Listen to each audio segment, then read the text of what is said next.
Nós estamos no meio dessa série, essa é a terceira, né? Terceira. A espiritualidade invertida. E o nosso foco, a proposta dessa série, é olharmos quais são as nossas ações, quais são as ações humanas, como é que nós decidimos, como é que nós escolhemos e como é que Deus ele age, como é que ele trabalha em relação às nossas ações. E hoje nós temos a proposta de trabalharmos com essa tensão, com essa dialética entre opressão e liberdade. Nós acabamos de orar por aqueles que estão enfrentando, principalmente os cristãos, mas populações estão enfrentando lutas, dificuldades em ações praticamente medievais do Estado Islâmico. E pela força, inclusive com indivíduos ocidentais, com indivíduos que viviam em outros países ocidentais, participando de uma opressão muito forte lá no Iraque, Turquia e outros países. Quando nós pensamos a questão da opressão e da liberdade, eu proponho para vocês olharmos um pouquinho o início de tudo.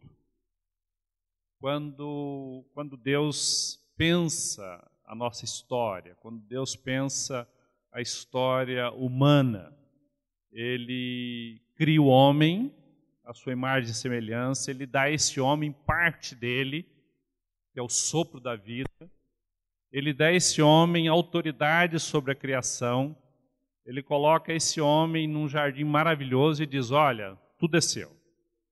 Você vai administrar, você vai viver, você vai ser feliz.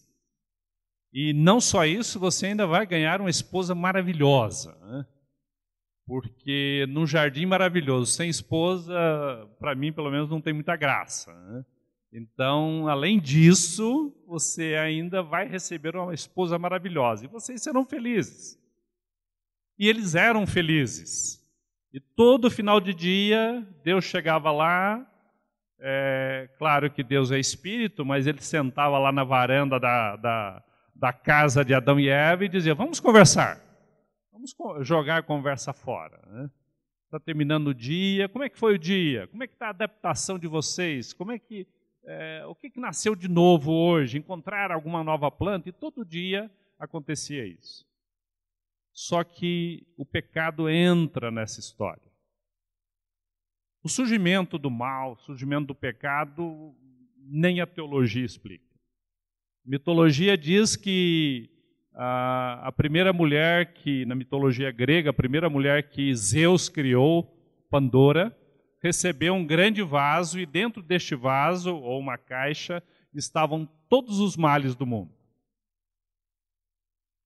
E certo dia ela abriu esse jarro, abriu essa caixa, e os males tomaram toda a criação.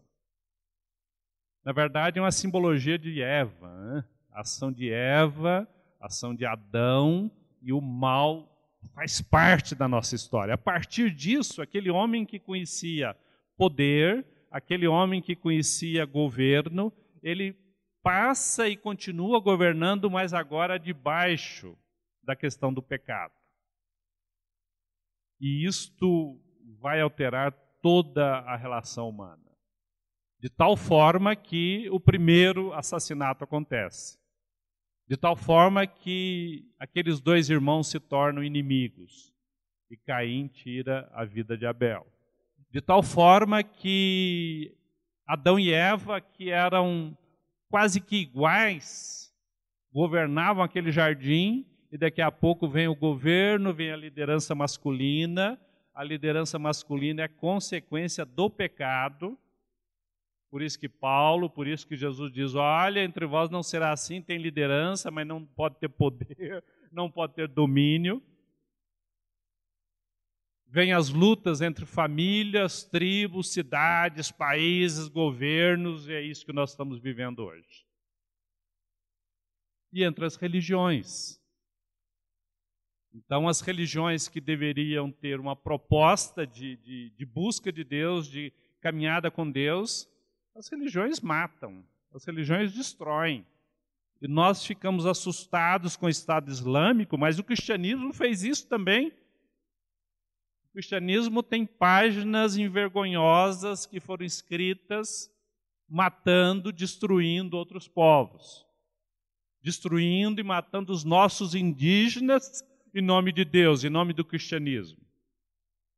Então, onde nós colocamos as nossas mãos, existe opressão. O governo é necessário, mas a opressão aparece, e é sempre um risco. Realmente, eu estou falando. Ok. E aí nós damos um pulo lá do Éden até a vinda de Jesus Cristo, e nós olhamos, nós observamos Jesus Cristo começando o seu ministério. João, capítulo 8, versículo 18 a 21, nós temos a seguinte narrativa. Jesus voltou para a Galiléia no poder do Espírito e por toda aquela região se espalhou a sua fama. Ensinava nas sinagogas e todos o elogiavam. Ele foi para Nazaré, onde havia sido criado, e no dia de sábado entrou na sinagoga, como era de costume, e levantou-se para ler. Foi-lhe entregue o livro do profeta Isaías, abriu e encontrou o lugar onde estava escrito. Então aqui é o texto de Isaías 61. E Jesus diz, e eu fico imaginando a experiência dos seus ouvintes, né? Jesus diz o seguinte: o Espírito do Senhor está sobre mim, porque Ele me ungiu. Qual é o ministério que eu recebi do Espírito do Senhor? Qual o ministério que eu recebi do meu Pai? Ele me ungiu para pregar boas novas a quem? Aos pobres, aos necessitados. Ele me enviou para proclamar liberdade aos presos e recuperação da vista aos cegos, para curar, para libertar os oprimidos e proclamar o ano da graça do Senhor. Israel tinha e sempre teve uma experiência muito próxima de Deus, até como o povo escolhido. Mas Israel tinha uma luta e tem uma luta muito grande com um Deus que ele entende como um Deus irado, como um Deus severo, como um Deus somente de justiça. Por isso que as sinagogas são tão pouco frequentadas. Porque é terrível você estar diante de um Deus tão irado, tão justiceiro. Mas Jesus diz, olha, eu vim trazer graça para vocês. Claro que há juízo quando Jesus Cristo voltar, mas eu vim trazer graça para vocês. Então ele fechou o livro, devolveu ao assistente e assentou-se.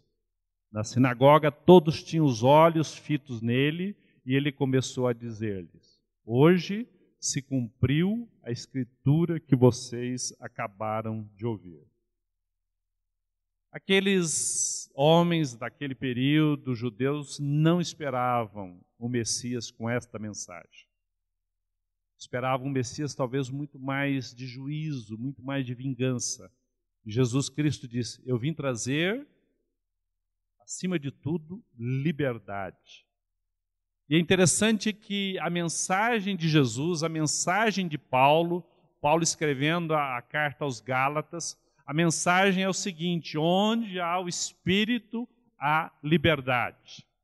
Esse é um parâmetro extraordinário para as igrejas, nas nossas relações, em nossas vidas. Quanto mais você caminhar com o Espírito, quanto mais do Espírito Santo em você, maior liberdade. Nas relações familiares, nas relações entre os casais, nas relações com os filhos, e quanto menos Espírito, menos liberdade. E certa vez Jesus Cristo chama os seus apóstolos e diz o seguinte, olha, eu quero dizer algo importante para vocês, que os governantes das nações dominam as nações. As pessoas importantes exercem poder sobre as outras pessoas. Isso faz parte da relação de poder. Mas entre vocês que querem me seguir, entre vocês que querem ser chamados pequenos cristos, entre vocês não será assim, entre vós não será assim. Pelo contrário, quem quiser tornar-se importante entre vocês deverá ser servo. E quem quiser ser o primeiro deverá ser escravo. A nossa relação com tudo e com todos deveria ser diferente, queridos. Nosso dia a dia profissional, nosso dia a dia na família, o nosso dia a dia na sociedade deveria ser diferente nessa perspectiva, por causa da nossa relação com Deus. Nessa perspectiva, nessa tensão, nessa dialética de opressão e liberdade, nós vamos olhar, ainda que rapidamente, a vida de 3 pessoas. Pessoas comuns. Uma mulher empresária, uma mulher talvez quase que do século XXI, né? Apesar de ser do primeiro século. Uma atormentada escrava e um embrutecido carcereiro.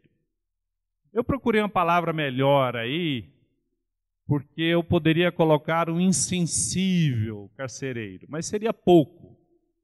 Embrutecido talvez me parece um pouco muito, mas talvez mais próximo daquilo que nós queremos falar. Não é possível olharmos os detalhes desse mapa, mas por que nós estamos projetando esse mapa? Paulo faz uma viagem, ele sai lá de Jerusalém e ele faz uma viagem rumo à Europa. Então o evangelho está se expandindo, o evangelho está saindo de Israel e Paulo é chamado a levar o evangelho aos não-judeus, ainda que também fale aos judeus, mas ele é chamado a falar aos gentios. Então imagine vocês, há 2000 anos atrás, hoje, olhando esse percurso, aquela reta vermelha ali, a reta não, aquela traçado, aquela linha vermelha, nós sabemos que tem muito chão ali pela frente. Imagine naquela época viajar, fazer essa viagem.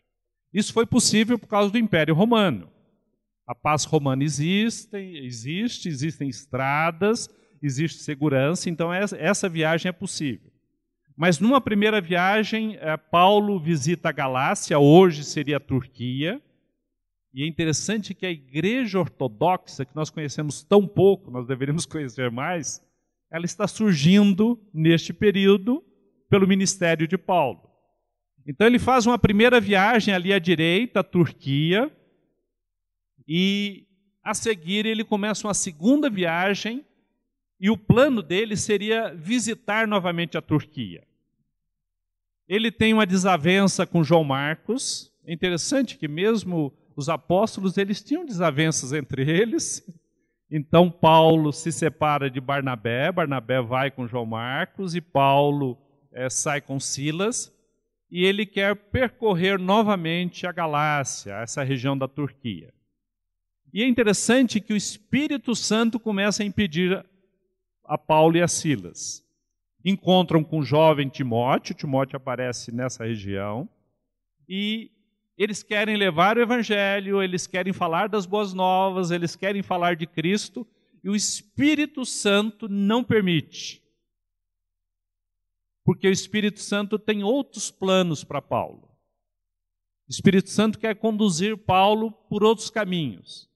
E o Espírito Santo vai, de certa forma, guiando Paulo, Silas, a tal ponto que eles chegam no porto de Troade. É quando Paulo tem a extraordinária visão de um homem que diz, o macedônio que diz, olha, passa a Macedônia e ajuda-nos. Tomam um navio e chegam a Filipos.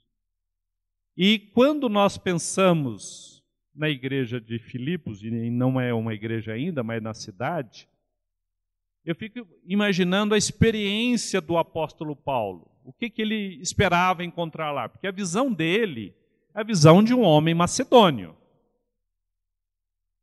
E ele deveria encontrar alguém, talvez um líder talvez uma comunidade de homens, sinagoga, dizendo, olha, nós queremos ouvir de Jesus, nós queremos ser ajudados. E é interessante que Paulo encontra esses 3 personagens que nós citamos. Uma mulher empresária, uma jovem atormentada, possessa de um espírito, e um carcereiro. Então nós vamos olhar a vida, a experiência, não a vida, mas a experiência dessas pessoas com Paulo e com Jesus, a ação dessas pessoas e a ação de Deus na vida dessas pessoas. Então o texto de Atos 16, 12 e 15 nos diz, Lucas falando, dali partimos para Filipos, na Macedônia, que é uma colônia romana e a principal cidade daquele distrito. Ali ficamos vários dias. No sábado saímos da cidade e fomos para a beira do rio, onde esperávamos encontrar um lugar de oração. Sentamo-nos e começamos a conversar com as mulheres que se haviam reunido ali. Uma das que ouviam era uma mulher temente a Deus, chamada Lídia, vendedora de tecido de púrpura da cidade de Tiatira. O Senhor abriu seu coração para atender a mensagem de Paulo. Tendo sido batizada, bem como os de sua casa, ela nos convidou dizendo, se os senhores me consideram uma crente no Senhor, venham ficar em minha casa. E nos convenceu. E outro texto nos diz que ela insistiu tanto que eles se sentiram obrigados a ficarem na casa de Lídia. Vamos pensar um pouco nesse contexto. Por que esse lugar ao lado de um rio, um lugar de oração, necessariamente não era a céu aberto? Provavelmente havia alguma construção. Era uma reunião de judeus e de pessoas interessadas na mensagem de Jeová. Não havia sinagoga naquela cidade, porque seria necessário no mínimo 10 homens para formarem a sinagoga. Então as mulheres se reuniam, havia uma certa tradição de se reunirem perto de um rio, então talvez mais calmo, o barulho do rio, então essas mulheres se reuniam para orar. Junto com essas mulheres havia uma mulher não judia. Ela era lá da Turquia, na verdade, de Tiatira. Era uma mulher independente, alguns dizem talvez solteira, ou talvez viúva, uma mulher de sucesso, trabalhava com tecidos caros. Esse tecido que ela negociava, tecido de púrpura, é um tecido caro. Ela provavelmente vendia esse tecido, vendia as tintas, e ela estava convivendo e buscando servir a Deus. Uma mulher temente a Deus. A primeira pergunta que surge para mim é o seguinte: como é que eu posso falar de opressão na vida dessa mulher? Porque essa mulher tem recursos, essa mulher é temente a Deus, essa mulher está buscando servir a Deus. Como é que eu posso falar de opressão, uma palavra tão pesada na vida dessa mulher? Uma primeira questão que nós podemos levantar é o seguinte: apesar de ser temente a Deus, apesar de ouvir os textos do Velho Testamento, os textos judaicos, sobre o Messias, essa mulher não tinha uma experiência de conhecimento, de vivência, de vida com Deus. Era uma mulher, sim, religiosa. Ela era uma mulher temente a Deus. Provavelmente ela fazia suas ofertas, provavelmente ela seguia o ritual do Velho Testamento. Mas o texto nos diz que ela é tocada por Deus, ela é tocada pelo Espírito Santo, porque ela não conhecia Deus. Ela conhecia a lei de Deus, mas não conhecia a graça de Deus. Então, a primeira forma de opressão que nós vivenciamos em nossas vidas é não conhecermos a Deus. Porque sem Deus não existe graça. Sem Deus não existe alegria. Sem Deus não existe paz. Sem Deus eu busco conhecer a Deus, mas não conheço a Deus. Eu posso apaziguar a minha consciência, posso dizer que eu sou até um bom cidadão, que eu sou esforçado, mas eu sei que eu não conheço a Deus. Eu sei que esse Deus que eu leio sobre ele é um Deus estranho. Então, a primeira forma de opressão na vida humana é viver uma vida sem Deus. A segunda forma que podemos dizer sobre Lídia é o seguinte: ela está buscando conhecer a Deus, mas ela está buscando onde? Conhecer a Deus neste período era fazer parte do povo judeu. Então ela conhece a Deus pela lei. E nós sabemos o quanto o judaísmo foi um empecilho para o cristianismo. Porque enquanto o cristianismo fala de graça, enquanto o cristianismo fala de liberdade, enquanto o cristianismo fala de emancipação, os judeus diziam: não, não, não. Você pode ser cristão, mas você não pode comer de todas as comidas. Você não pode beber de todas as bebidas. Você não pode usar essas roupas que você está usando. Você não pode usar essa pintura que você está usando. Você não pode sentar desse jeito. Você não pode falar desse jeito. Porque você tem que viver como um judeu. Isso era tão pesado que Jesus Cristo diz para os escribas e fariseus: sabe o que vocês estão fazendo? Vocês não entram nos céus, vocês colocam fardos pesados sobre os homens, vocês não entram e não permitem a entrada de ninguém mais nos céus. Essa era a opressão na vida daquela mulher. Mas ela é tocada pela graça de Deus, ela é tocada pela liberdade de Deus. Então o texto nos diz: o Senhor abriu o seu coração para atender a mensagem de Paulo. E qual a mensagem de Paulo? É a mensagem de graça. A mensagem que Deus salva não é somente judeu, não, mas Deus salva todo mundo. Deus quer buscar pessoas em todos os povos, no meio de todos os povos. Deus salva não é só brasileiro, não é só americano, mas Deus salva africano, salva árabe, salva todo mundo. Esse é o plano de Deus. E aquela mulher prova da graça, da liberdade que Deus dá. Inclusive ela diz: olha, eu gosto tanto que agora eu quero que vocês vão para minha casa e eu quero ouvir essa história dia e noite. Na verdade, ela de alguma forma está fazendo isso. Depois disso, Paulo, Silas, Timóteo continuam frequentando aquele lugar. E aí nós encontramos esta mulher, essa jovem sem nome, essa jovem escrava. E o texto nos diz: certo dia, indo nós para o lugar de oração, encontramos uma escrava que tinha um espírito pelo qual predizia o futuro. Ela ganhava muito dinheiro para os seus senhores com adivinhações. Essa moça seguia Paulo e a nós gritando: estes homens são servos do Deus Altíssimo, eles anunciam um caminho de salvação. Ela continuou fazendo isso por muitos dias. Finalmente Paulo ficou indignado, voltou-se e disse ao espírito: em nome de Jesus Cristo eu te ordeno que saia dela. No mesmo instante, o Espírito a deixou. Outra jovem.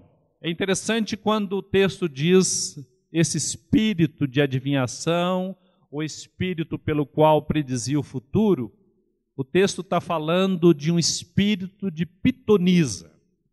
Devemos lembrar da cultura dos gregos. Os gregos tinham obsessão pelo futuro. Então, os deuses mais adorados pelos gregos eram os deuses que falavam e revelavam sobre o futuro. Então, o templo de Apolo era um deus muito adorado, porque ele poderia falar sobre o futuro. Mas como conhecer o futuro adorando Apolo? E aí entravam, eram como que médiuns jovens, teriam que ser pobres, porque ainda que os senhores dominassem essas jovens, mas eles achavam que dinheiro fazia mal para as revelações. Então elas tinham que viver uma vida casta, uma vida de pobreza, e elas tinham todo um preparo para receber aquilo que Apolo iria falar, e eles iriam transmitir para as pessoas que estavam consultando. Lembram daquele filme 300? Tem lá uma experiência que o rei quer ir para a guerra e ele consulta uma revelação. Ali no caso, se não me engano, Delfos, né? Então ele faz uma consulta. E ele quer saber porque os deuses diziam se deveriam ir ou não para a guerra, se eles deveriam plantar ou não plantar. Então, estas jovens adivinhadoras traziam muitos recursos para os seus senhores. Eram jovens escravas. Elas ganhavam um prato de comida e viviam em transe. E eu fico pensando, e aqui é um espírito maligno, e temos que dizer o seguinte, querido: todo espírito que possui ser humano é maligno. Não dá para dizer o contrário, a Bíblia diz isso. Existem espíritos bons, existem anjos do Senhor. Mas os anjos do Senhor, é proibido eles possuírem os seres humanos, porque os seres humanos são superiores aos anjos. Então os anjos são espíritos ministradores, mas toda e qualquer possessão, ou diálogo, ou conversa mediúnica é com espírito maligno. E eu fico pensando que esse espírito aqui é um espírito um pouco bobo também, um pouco tolo, mas não é. Por quê? Ele foi se meter justamente com Paulo. Nós sabemos o quanto Paulo era bravo, impaciente. E ele vai se meter com Paulo, deveria ficar longe de Paulo. Os espíritos diziam para Jesus: por que você veio nos atormentar antes da hora? Mas aquela jovem, o espírito daquela jovem ia atrás de Paulo, de Silas, e dizendo: olha, estes homens são servos do Deus Altíssimo. Eles estão falando de salvação. Mas existe um comentarista que faz uma observação interessante, que é o seguinte: se esta jovem estivesse falando isso no contexto judaico, as pessoas entenderiam que ela estaria falando de Jeová. Mas no contexto grego, o mais provável é que entendessem que ela estava falando de Zeus. Tanto é que quando o apóstolo Paulo repreende o espírito, ele não repreende em nome do Deus Altíssimo, ele repreende em nome de quem? De Jesus Cristo. E aí nós encontramos a mais terrível escravidão, uma das mais terríveis, que é ser possuído, ser guiado por um espírito maligno, e aliado a essa possessão é ser escravo de outro ser humano. Então essa jovem vivia a pior escravidão humana. Escravidão debaixo de um espírito maligno, escravidão debaixo de seres humanos. E mais uma vez, de uma forma diferente, Deus oferece libertação. Quando o apóstolo Paulo diz: em nome de Jesus Cristo eu te ordeno que saia dela, e no mesmo instante ele tem que obedecer, não obedece a Paulo, mas ele obedece a Jesus Cristo. Apesar que alguns demônios diziam: nós conhecemos a Paulo, sim, era conhecido. Mas é pelo poder de Jesus Cristo, pelo poder do Espírito Santo. O apóstolo Paulo está dizendo o seguinte: Jesus Cristo é aquele que tem poder sobre tudo e sobre todos para dar liberdade. Jesus Cristo é aquele que tem poder sobre demônios. Jesus Cristo é aquele que tem poder sobre Satanás. E ele tem o poder de libertar pessoas das mãos de Satanás. O texto bíblico nos diz, o próprio Jesus falando, que ele entra na casa do valente e ele liberta quem? Os que estavam oprimidos.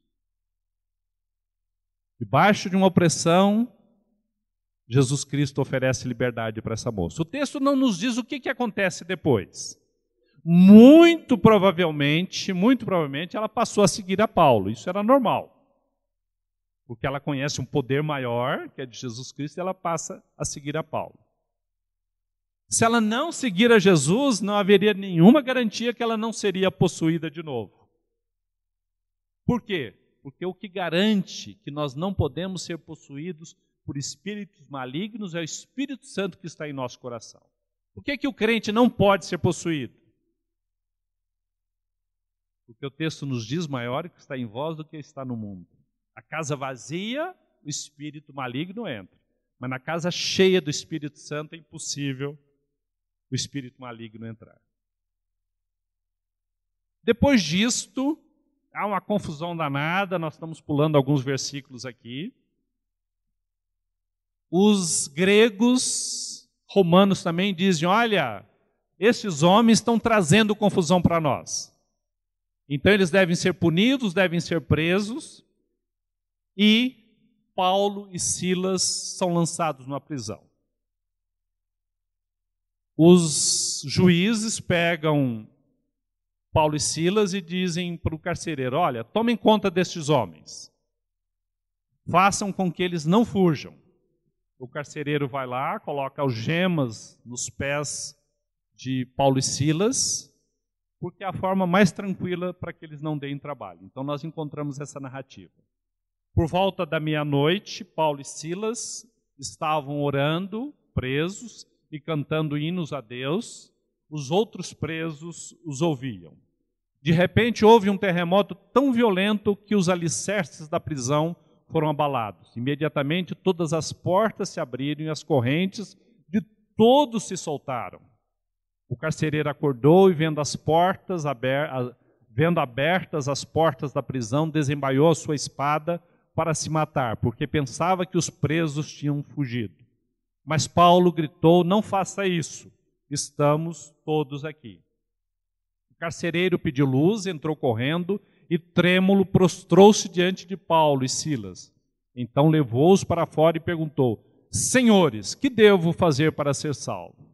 Eles responderam: creia no Senhor Jesus e serão salvos você e os de sua casa. E pregaram a palavra de Deus a ele e a todos de sua casa. Naquela mesma hora da noite, o carcereiro lavou as feridas deles. Em seguida, ele e todos os seus foram batizados.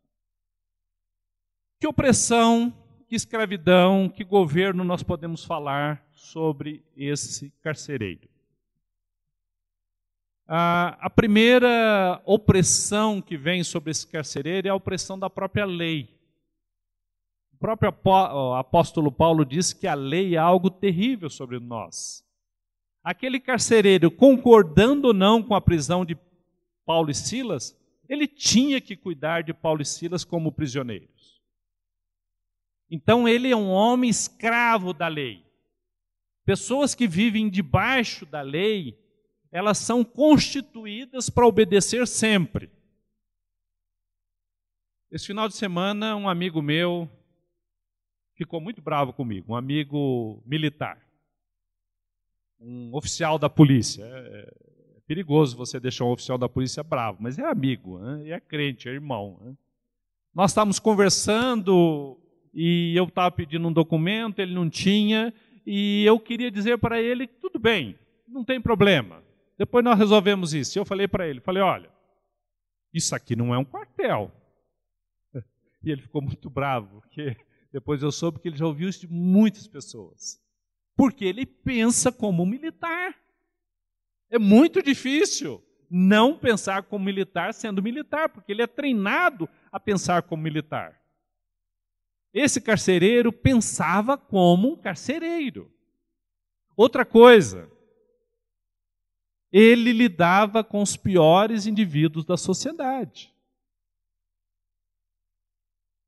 E neste lidar com os piores indivíduos da sociedade, ele era embrutecido. Porque se ele convivendo com aqueles marginais, aqueles transgressores, aqueles bandidos, não estamos falando de Paulo e Silas naturalmente, né? Mas os outros eram homens perigosos.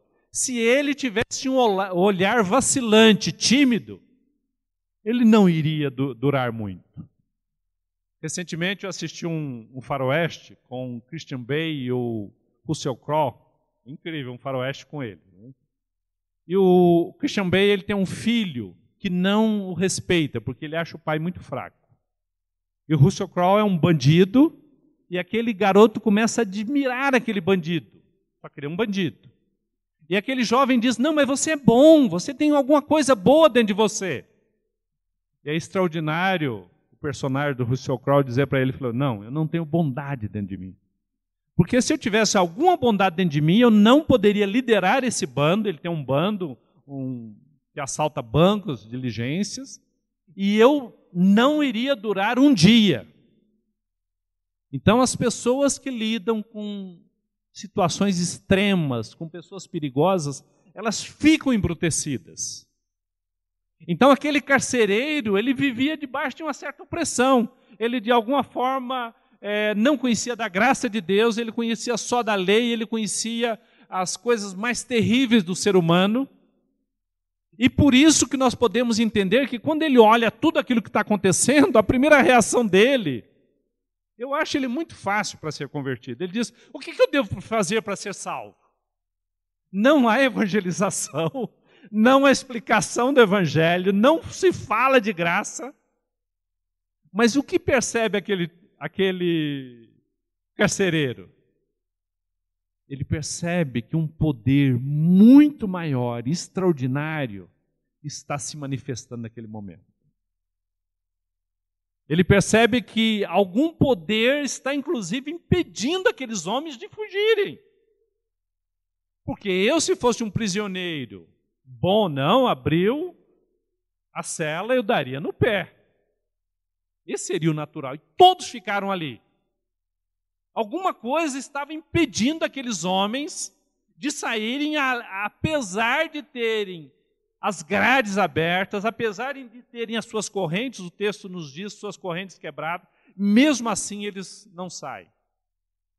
E aquele carcereiro, aquele homem embrutecido pela vida, aquele homem escravo da própria lei, ele descobre a liberdade que é em Jesus Cristo. Ele descobre o poder de graça que há em Jesus Cristo. E por isso que ele diz, olha, o que eu devo fazer para ser salvo? E ele recebe uma bênção muito grande. Ele diz, não só você, o apóstolo Paulo diz, não só você pode ser salvo, mas até a sua família. E ele tem uma certa liberdade, ele tira Paulo, Silas, leva para casa, cuida das suas feridas. E o texto nos diz que ele, toda a sua família, foram salvos, foram batizados naquela noite. Quais são os pontos, fechando a reflexão sobre essas três experiências, ações humanas, atos de Deus, quais são os pontos de contato dessas três histórias? Primeiro, o ministério e a obra de Cristo é integral. Cristo veio buscar, salvar e libertar o que estava perdido, oprimido, escravizado. Jesus Cristo não veio somente salvar as nossas almas. Jesus Cristo veio salvar a nossa vida. Jesus Cristo veio nos dar liberdade, veio nos dar esperança, veio nos salvar para hoje e para amanhã.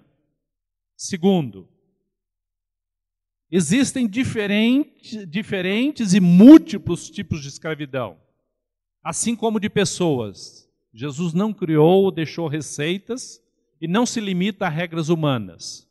Ele sempre busca, salva e liberta de um modo único, especial e pessoal. Talvez a sua história, talvez a minha história não seja de Lídia, ou seja de Lídia, ou daquela jovem escrava, ou daquele carcereiro. Mas o ato de Deus é sobre a sua vida. Algo muito especial, muito pessoal, muito único. Terceiro, seguir a Jesus não significa obedecer preceitos humanos. E nem se resume a obedecer preceitos divinos bíblicos. Ou seja, seguir a Jesus não é você vir na igreja. Seguir a Jesus não é você entregar o seu dízimo. Seguir a Jesus não é você tomar a Santa Ceia. Seguir a Jesus não é você ser um bom marido, uma boa esposa, um bom filho. Seguir Jesus é ter Jesus dentro de você, ser amigo de Jesus, colocar Jesus sim na sua experiência, e esse viver com Jesus vai alterar sim toda a sua vida. Vai alterar a sua relação com o dinheiro, vai alterar a sua relação com a sua esposa, vai alterar a sua relação com a sociedade, vai alterar a sua relação com o seu corpo, vai alterar a sua relação com a igreja. Mas seguir a Jesus, e aí eu procuro as palavras, eu me esforço, porque é Jesus, é Deus que tem que tocar no seu coração. Por mais que eu fale a noite inteira, mas Deus tem que tocar no seu coração, assim como tocou no coração de Lídia, assim como tocou no coração do carcereiro. Seguir a Jesus envolve uma decisão pessoal, como de Lídia e do carcereiro, mas depende antes do toque, da ação, do falar ao coração do Espírito Santo. Se Deus não tocar no seu coração, será um excelente religioso, mas você não vai ter Jesus no seu coração. O que nós precisamos pedir é o toque de Deus em nossas vidas. O que nós precisamos pedir é o Espírito de Deus em nossas vidas. O que nós precisamos pedir é Cristo em nossa vida. E as outras coisas, elas serão alteradas por essa experiência. Por essa experiência. Quanto mais andarmos e sermos íntimos de Jesus, maior liberdade desfrutada. Aquilo que nós já falamos, quanto menos intimidade, menor liberdade. Para orarmos, refletirmos e pensarmos um pouco. Jesus nos oferece um novo tipo de vida, que nos dignifica, nos restaura, ainda que parcialmente por causa do pecado, a uma relação original. Jesus diz a você, Jesus diz a mim diariamente: venham a mim todos os que estão cansados e sobrecarregados, e eu lhes darei descanso. Você está cansado? É a você que Jesus quer falar. Tomem sobre vocês o meu jugo e aprendam de mim, pois sou manso e humilde de coração. É interessante que Jesus Cristo não nos engana. Ele tem um jugo, ele tem um governo, mas ele diz: encontrarão descanso para suas almas, pois o meu jugo é suave e o meu fardo é leve. O projeto de Jesus, queridos, é nos trazer descanso. O projeto de Jesus é nos trazer liberdade. O projeto de Jesus é nos trazer libertação, é nos trazer alegria. Uma nova vida com Cristo implica também intimidade, amizade, confiança, amor, entrega, uma caminhada diária. E esse extraordinário texto, quando Jesus diz: não vos chamo servos, porque o servo não sabe o que o Senhor faz. Em vez disso, eu os tenho chamado amigos. Isso é graça de Deus, quando Deus nos chama amigos. Porque tudo que ouvi de meu Pai, eu lhes tornei conhecido. Não somos nós que nos denominamos segundo o coração de Deus, né? Sou um pastor segundo o coração de Deus, a minha esposa é uma mulher segundo o coração de Deus. Não, isso é Deus que tem que dizer. Mas o que eu quero ser e eu busco é ser amigo de Jesus. E Ele quer ser meu amigo, quer ser meu Salvador, quer ser meu libertador. Em meio às ações humanas, os atos de Deus. Em meio à opressão, governos, a liberdade que só Deus pode nos dar. Deus nos abençoe.